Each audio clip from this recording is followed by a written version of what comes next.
Bruchim Abayim. I said it better than Greg Snyder did. He had more practice than me.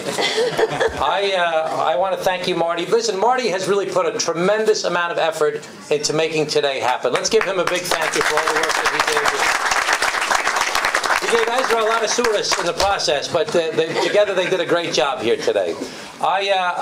Before I came here, I gave a 1-minute speech on the House floor of the House of Representatives, where I introduced a bill, House Resolution 328, celebrating the 50th anniversary of the reunification of Jerusalem. And I want you to know that it was co-sponsored by a Republican from Florida, Francis Rooney.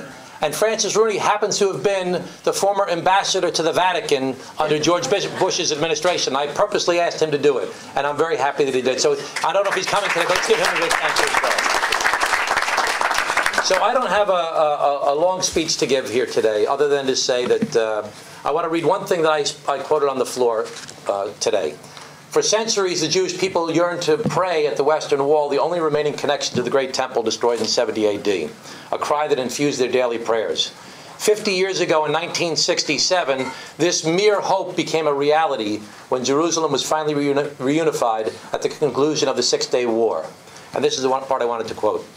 Of that precious moment, Yitzhak Rabin recounted, quote, "We stood among a tangle of rugged, battle-weary men who were unable to believe their eyes or restrain their emotions. Their eyes were moist with tears, their speech incoherent. The overwhelming desire was to cling to the wall, to hold on to that great moment as long as possible." I think that the emotion that's reflected in that quote is emotion that so many of us feel. And I want you to know that we all share the joy of this celebration of this 50th anniversary. I want you to know that I'm 100% on the team. I'll do whatever I can to be a strong defender of Israel through thick and thin. I'll just ask Marty what he wants me to do. I'm going to tell you a quick story, then I'll leave you because you've had so many speeches. But the first time I went to Israel was in October of 2002 during the Second Intifada after the massacre in Hebron. And I went with the JCRC. And of course, it was a very educational trip. And we went to Yad Vashem, of course, very moving. I read Viktor Frankl's book, Man's Search for Meaning, when I was in high school. And we met with the U.S. ambassador to Israel at the time. We met with Shimon Peres, who at the time of blessed memory, who explained to me his view of the two-state solution. We met with Sharon's public relations guy at the time, a former general, Ragnar Gisson. We visited a university and talked about making the desert bloom, and they were just talking about software then, which is now such an important part of the world economy. And we did we went to the Hadassah hospital where they showed us the skin bank, where skin was stored for when people were burned in terrorist attacks, that they could replace the skin. And it was an incredibly moving, academic, policy-oriented trip. And then we went to the Western Wall to say a prayer. Now, as a boy who went to St. Patrick's Grade School, Chaminade All-Boys Catholic School, Boston College Jesuit University, and Fordham Law School, another Jesuit university, this was a pretty big deal for me. And I hadn't been thinking this way. I've been thinking about politics and government and policy, and all of a sudden I realized this is where Jesus walked. So now this became a very spiritual experience for me. And we went over to the Church of the Holy Sepulchre and said a prayer there.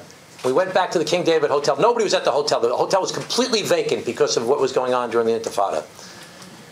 And I said, I have to go to church. I have to go to Mass at the Church of the Holy Sepulchre, because if I go home and tell my mother I was in Jerusalem and I didn't go to church, I'm going to be in a lot of trouble. They said, well, we have, armed guards, and we have the schedule, and we have, we drove around in a bus with chicken wire. It's not on the schedule.